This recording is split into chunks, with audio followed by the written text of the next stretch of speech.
तिथं राबतो कष्ट तो माझा शेतकरी बाप, लेतो अंगावर चिंध्या, खातो मिरची भाकर,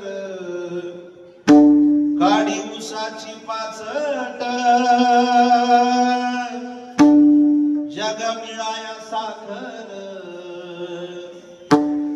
काटा त्याच्याच कापाई, त्यानं काय केलं पाप, कष्ट सारे त्याच्या हाती, दुसऱ्याच्या हाती माप, तिथं राबतो कष्ट तो माझा शेतकरी बाप. बाप जाणून घ्यायचा असेल तर घरामध्ये एक तरी मुलगी पाहिजे, आणि मुलीचं लग्न होईपर्यंत आमचा बाप जिवंत पाहिजे. एकुलता एक मुलगा मरू द्या, त्या बापाचा तो बाप कधी रडत नाही, पण मुलगी विदा करताना तो बाप भर मंडपात रडल्याशिवाय राहत नाही. 4 मुली आहेत त्या बापाला, 4ही मुलींनी जरा काळजीपूर्वक आहे का, आज तुम्हाला बापाचं स्मरण होणार नाही, पण एकदा वर्ष श्राद्ध झालं का तिथून पुढे बापाचं स्मरण झाल्याशिवाय राहत नाही. मुलगी सासरी सुखानं नांदते, मुलीच्या घरी किती संपत्ती याचा विचार आमचा बाप कधी करत नाही, पण माझ्या मुलीच्या चेहऱ्यावर किती समाधान आहे हा जो विचार करतो त्या पात्राचं नाव माझा बाप आहे काका. तुम्ही बघा रामायणामध्ये प्रसंग आहे, ज्याचा एक पाय अग्नीत होता असा विधेयी जनक राजा, त्याच्या पोटी जन्म घेतला नाही, जमिनीतून जन्म आहे जगन्माता सीतेचा. पण ज्या वेळेला सीता विदा करण्याची वेळ येते त्यावेळेला राजा जनक मिथिला नगरीच्या खांबाला कवटाळून रडतो, खांबावर डोकं आपटतो, आणि मिथिला नगरीमध्ये एकच वार्ता पसरली, उद्या सीता जाणार आहे, सीता जाणार आहे. ही वार्ता ज्यावेळेस राजा जनकाच्या कानावर पडते, तोंडात फक्त एकच शब्द निघतोय, सीते सीते, एकच शब्द निघतो तोंडातून. असं सांगता जे मिथिला नगरीतले पोपट पशु पक्षी होते ते किलकिलाट करत होते. रात्रीपासून पोपट पशु पक्ष्यांनी पाणी घेतलं नव्हतं, चारा खात नव्हते, जनावर चारा खात नव्हते. सुनैना मातेनं आवाज दिला, सेवकांना, सेवकांनो, अरे कुणीतरी त्या पिंजऱ्यातले पोपट पशु पक्षी सोडून द्या. सीता गेली ना तडफडून मरतील, पण अन्नाचा कण सुद्धा घेणार नाही.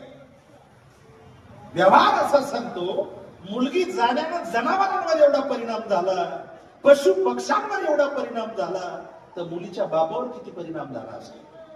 बाप आणि मुलगी एक अतूट प्रेमाचं नातं आहे काका. जेवढं मुलीवर प्रेम असतं त्याच्या 4 पट श्रेष्ठ कार्य महाराज करणारा बाप मुलाकरता ठेवत असतो. आणि बापांनी मुलाकरता संपत्ती कमवावी या मताचा माणूस मी नाही काका. तुम्ही संपत्ती कमवू नका, पण संस्काराची शिदोरी मात्र लेकराला ठेवा. माझ्या पुढे बसलेले पूज्य पिताश्री, माझ्या पुढे बसलेली सगळी बाप, डोक्यात टोप्या चांगल्या घातल्या तुम्ही काका, शर्ट चांगला घातला, कपडे चांगले घातलेत, पण तुमची कोपरी आतून फाटकी आहे हे फक्त मला माहिती आहे. मग आमची कोपरी फाटकी हे तुम्हाला काय माहिती आहे? माझ्याही बापाचं वय 87 आहे, आणि माझाही बाप अजून फाटकीच कोपरी घालतोय. मी विचारलं बापाला, म्हटलं बाबा, लाखोनं रुपये कमवतो तुमचा मुलगा आणि तुम्ही फाटकी कोपरी घालता, पैसे नाहीत का कोपरी घ्यायला, पैसे देऊ का? माझा बाप म्हणतो, पैसे आहेत रे, पण तुझ्याकरता जपून ठेवायचे. कितीतरी म्हातारी माणसं या कार्यालयात येण्या अगोदर चप्पल बाहेर सोडली. तुम्ही का बाहेर सोडली? चप्पल शिवलेली आहे, 2 वर्षापासून तुम्ही ती चप्पल शिवून घालताय, पण चप्पल नवीन आहे घेतली. म्हातारा माणूस शेती नांगरायला लागला तर बैलानं शेती नांगरत होता, महिला मंडळ आपला बाप. आमचा शेतकरी बाप जर शेतात चक्राला गेला तर चालता चालता काँग्रेस उचलत होता. आताचा मुलगा शेतात सुद्धा मोटरसायकलवर जातोय. आमच्या बापात आणि आताच्या मुलात एवढा बदल आहे. आमच्या बापाकडे संपत्ती नाही का? आहे ना, हो, फाटकी कोपरी घालावं त्यानं, पण त्याला मागच्या अवलादी करता संपत्ती जपून ठेवायची आहे. पण त्याला काय माहितीये का ही मुलं एक दिवस माझ्या उलटणार आहे. माझा प्रश्न आहे तुम्हाला, ज्या मुलाकरता तुम्ही फाटकी कोपरी घातली, हॉटेलचा चहा कधी पिला नाही, राहत्याच्या बस स्टँडवर उतरला तर रिक्षावाला 10 रुपये घेत होता, पण रिक्षावाल्याला 10 रुपये कधी आमच्या बापानं घातले नाही, पायी आला आणि मागच्या मुलाकरता संपत्ती कमवली. तोच मुलगा जर आज रोज 200 रुपयाची दारू पित असेल तर तुम्ही ती संपत्ती त्याला दारू पिण्याकरताच कमवली का, याचा विचार करणं काळाची गरज आहे काका. परवा दिवशी शेतकऱ्याचा बैल चरत होता वावरात. 85 वर्षाच्या बापाला वाटलं थोरल्याच्या घासामध्ये बैल जाईल आणि थोरला भांडायला येईल म्हणून 85 वर्षाच्या बापानं बैलाला आवाज दिला काका, तर बैल मागं फिरला. पण दारूच्या दुकानापुढचा 30 वर्षाचा तरणा बांड कोऱ्या नाही मागं फिरला. अरे बैलाला बाप कळालं पण पोराला नाही कळाला. ही कलियुगामध्ये खूप मोठी शोकांतिका आहे.